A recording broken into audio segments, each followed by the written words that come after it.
नमस्ते दोस्तों, आप देख रहे हैं अपना चैनल हार्टलैंड। दोस्तों आपका स्वागत है। दोस्तों बात करूंगा जो अभी आज का सीन है अपने प्रदेश में।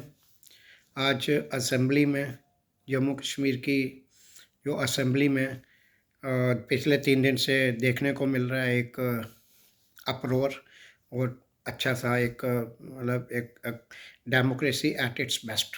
ये होती है डेमोक्रेसी, इसको कहते हैं डेमोक्रेसी। और डेमोक्रेसी की अब अब एक चीज़ है कि एक कंट्री है। अब जहाँ तो इसमें लोगों को ये डिसीजन लेना पड़ेगा कि आप कंट्री में हो कि नहीं। अब आपको क्या चाहिए क्या?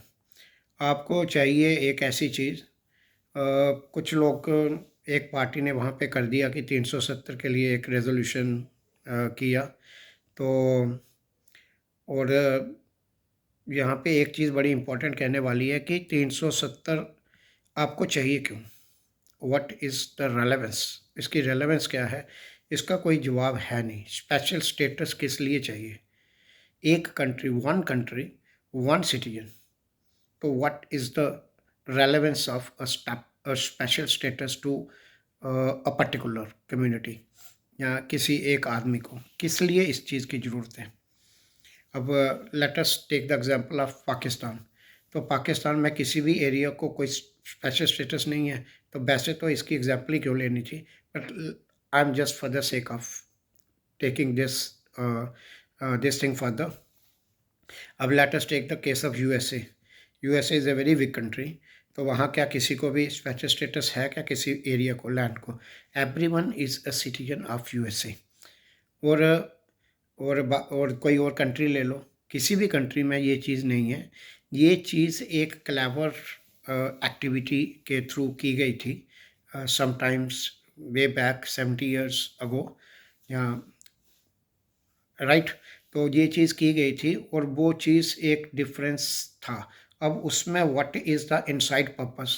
आपको ये चीज़ चाहिए, 370 आर्टिकल चाहिए फॉर व्हाट पर्पस? मतलब आपके पर्पस नंबर वन, आपके स्टूडेंट तो पूरे इंडिया में पढ़ें, पर इंडिया के स्टूडेंट आपके इधर नहीं पढ़ें। आप तो पूरे इंडिया में नौकरी करने जाओ, पर पूरे इंडिया के आपके यहाँ नौकरी करने ना जाएं। वो आप इंडिया के सेंट्रल गवर्नमेंट से पैसे तो लो, लेकिन अगर वो कहें कुछ ये कानून, अगर वो कानून आपके फेवर में नहीं है तो वो नहीं लगाएंगे। ठीक है। उसके बाद आप जब आपको कहा गया कि पहले आपकी आपकी टर्म जो थी 5 साल की थी, और जब आपको कहा गया, या फिर बीच में वो 6 साल की गई फॉर सम रीज़न, तो जब वापस बोला गया कि 5 साल को करो, तो वो आपको सूटेबल नहीं लगा, क्योंकि वो आपको अच्छा लगा था 6 साल टर्म करना। क्योंकि क्यों 1 साल कम करें? 6 साल के लिए राजा बनना ज़्यादा किसी भी लालची आदमी को अच्छा ही लगता है। तो वो आपको वो पसंद नहीं आया, तो आपने आंखें दिखा दी कि भाई नहीं, हम तो 6 साल ही रखेंगे। तो ये एक बात ना मानने वाली बात होती है। तो शरारती, इसे कहते हैं शरारतीपना।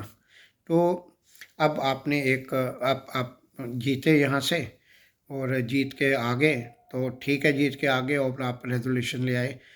भाई आपको ये समझ नहीं आ रहा, आप अपने लोगों को समझा नहीं पा रहे हो, जब लोगों को मतलब आपका पर्पज़ है, बिकॉज आपकी पॉलिटिक्स, आपके अपना सर्वाइवल जो है वो खतरे में पड़ जाता है। और आपने अ, जो इससे फ़ायदे उठाने हैं, या अपने परिवार बात को आगे बढ़ाने के लिए।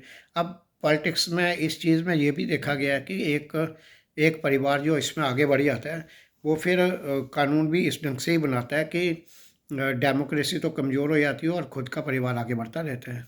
और उसके पार्टी, मेरे बाप की पार्टी, मेरे बाप की पार्टी, मेरे दादा की पार्टी, तो ये चलता रहता है। और एक family legacy. What is the legacy? Country is no anybody's legacy. Country किसी के बाप की लेगेसी नहीं होती है। तो ये इस तरह से रहता है। तो अब इसमें प्रॉब्लम ये हो रही है इनको कि वो जो छूट रहा है काम, तो वो अब इनको हाथ में रखना है। जैसे जागीरदार रखता था पुराने ज़माने में, राजाओं के ज़माने में। तो वो चीज़ करती है, और साथ में एक इसमें हिडन एजेंडा भी होता है कि इंच बाई इंच, वही जो एक स्ट्रैटेजी है कि इंच बाई इंच काफिरों को आहिस्ता आहिस्ता धकेलते जाओ पीछे, और जो टेरिटरी आ गई है वहाँ तो 370 रहे। तो ये सारी चीज़ें जो हैं अब, लेकिन अब आपने तो अब क्योंकि अब 370 हट गया था तभी आपकी सरकार आई है, और आपने इसकी वो भी ले ली, शपथ भी ले ली इंडियन कॉन्स्टिट्यूशन की। तो अब इंडियन कॉन्स्टिट्यूशन की शपथ ले ली है, तो व्हाट इज़ द, आपको क्या दिमाग में सब कुछ चाहिए तो बराबर बाकी स्टेट से भी ज़्यादा, और स्पेशल स्टेटस भी चाहिए? तो ऐसा क्या है, मतलब तुम बाकी इंडियंस को क्यों नहीं अपने स्टेट में करने देना चाहते, जबकि तुम्हारे तो बच्चे करते ही हैं, और PM++ का बेनिफिट लेके तुम्हारे बच्चे, कश्मीर के बच्चे पर्टिकुलरली मैं कहना चाहूँगा, कश्मीर के बच्चे गए डिफरेंट यूनिवर्सिटीज़ में, वेरी इजी एडमिशन और with scholarship and with maintenance also 1 lakh rupees per year, और उसके बाद वहाँ पे नारे लगा रहे हैं पाकिस्तान जिंदाबाद। तो ये एक पाकिस्तान जिंदाबाद करने के लिए ही 370 चाहिए, ये साफ साफ दिख रहा है। ठीक है, तो इसके लिए चाहिए तो फिर जो दूसरी पार्टी है वो, that is they are doing the excellent thing, और ये democracy is a perfect scene नज़र आया, और ये होते भी रहना चाहिए कि what is not right for the country, in the eye of the country, in the eye of law, every human being, every part of the land is equal। यहाँ तो आप डिसीजन ले लो भाई, आपको रहना कहाँ पे है। देयर आर 3 डिसीजंस, इसमें 3 चीज़ें ही हो सकती हैं। एक तो आपको पाकिस्तान के साथ रहना है, दूसरा आपको इंडिया के साथ रहना है, तीसरा आपको इंडिपेंडेंट रहना है। अगर इन तीनों में से एक डिसीजन ले लो and get out of the assembly, then फिर आप अपना रोड पे फाइट जो करनी है वो करो, एंड जो भी आपने रास्ते अपनाने हैं वो करो, but get out of the country, get out of the assembly then. अब असेंबली में भी रहना है, और वहाँ पे शपथ भी आपने इंडियन कॉन्स्टिट्यूशन की खा के वहाँ पे पावर में भी रहना है, और शरारतें भी करनी है। तो this is really very ridiculous kind of thing. और दूसरी चीज़ मैं इसमें ये मुझे ये लगता है, अब ये तो क्लियर पिक्चर है। अब दूसरी चीज़ इसमें यह है कि आप अब इसमें बड़ी क्लेवरनेस देखी गई है। तो लेकिन दूसरे जो पार्टी के लोग हैं उनको उन्होंने they have done it right. अब ये इस तरह से जो बात है, तो बात तो because democracy is, dialogue is very important in democracy. तो डायलॉग तो बोलने के लिए, और डायलॉग तो बोला ही जाना चाहिए, और दूसरी पार्टी को भी बोलने की खुली छूट दी जानी चाहिए। अब आपने उसको उठा उठा के बाहर पटक रहे हो, तो वो भी तो चुन के आए हैं भाई।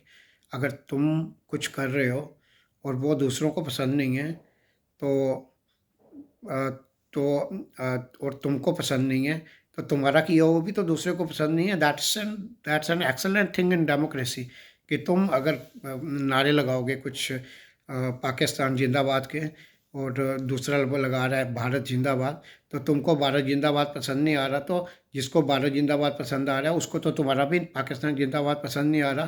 तो what is wrong in to it then? मतलब तुम तो बुरा नाराज़ हो सकते हो, कोई ना तुमसे नाराज़ हो। तो ये एक ऐसे लोगों की मेंटालिटी हो चुकी है हमारे इस इस इस वैली के लोगों की, कि इनको लगता है कि सब कुछ इनके बाप का है।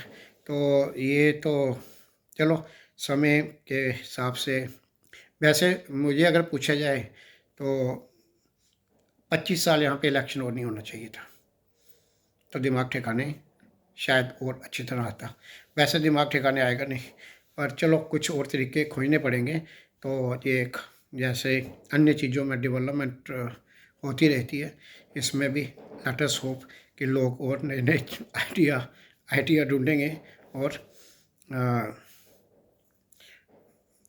ख़राब दिमाग जो हैं, शरारती दिमाग जो हैं, उनको और वो पड़ेगा असर या करेक्ट करने के और तरीके आते जाएंगे। तो ये चीज़ है। प्रॉब्लम तो कुछ नहीं है। सेंटर में आप मिनिस्टर भी रहे हो, और वहाँ पे बैठते भी हो, और पूरे इंडिया में घूमते भी रहते हो, और एक गठबंधन के हिस्से भी हो, सब कुछ कर रहे हो, पर जहाँ पे आपको स्पेशल स्टेटमेंट चाहिए, स्पेशल ट्रीटमेंट चाहिए, स्पेशल पावर्स चाहिए, स्पेशल स्टेटस चाहिए, भाई नहीं चाहिए ना। बाकी भी तो लोग हैं जो नहीं, जिनको नहीं चाहिए वो भी तो इम्पोर्टेंट लोग हैं। और तो ये एक इम्पोर्टेंट चीज़ थी दोस्तों। ये एक हाँ, असेंबली से बाहर वायलेंटली तो कुछ होना नहीं चाहिए, क्योंकि डायलॉग ही इसमें सबसे इम्पोर्टेंट चीज़ है। And everyone can say anything, लेकिन नॉट समथिंग लाइक दैट कि बाल तेरे टुकड़े होंगे हज़ार। ऐसी तो बात किसी को कहने की कोई इजाज़त नहीं है, किसी को कोई परमिशन नहीं मिल सकती। और कानूनी रूप पे इसको कानूनी पनिशमेंट भी होनी चाहिए कुछ अगर ऐसा करता है। कंट्री, नेशन फर्स्ट, कंट्री के खिलाफ कुछ नहीं। तो नॉट इवन कुछ भी नहीं। तो ये एक चीज़ थी जिसके बारे में ये है कि द फाइट इज़ ऑन। और असेंबली में तो यू कांट डू समथिंग, मतलब ऐसे तो कुछ नहीं कर सकते आप। हाँ, बट ये भी है, आपकी भी विवशता है, क्योंकि आपने अपने मैनिफेस्टो में इसके लिए ही वोट मांगे हैं शायद। तो ये चीज़ है, बट रियलिटीज़ भी कुछ और हैं, बट समझदारी भी कुछ और होती है। तो लोगों को एवरीवन इज़ कॉट अप, तो हर कोई फंसा हुआ है। धन्यवाद दोस्तों, भारत माता की जय।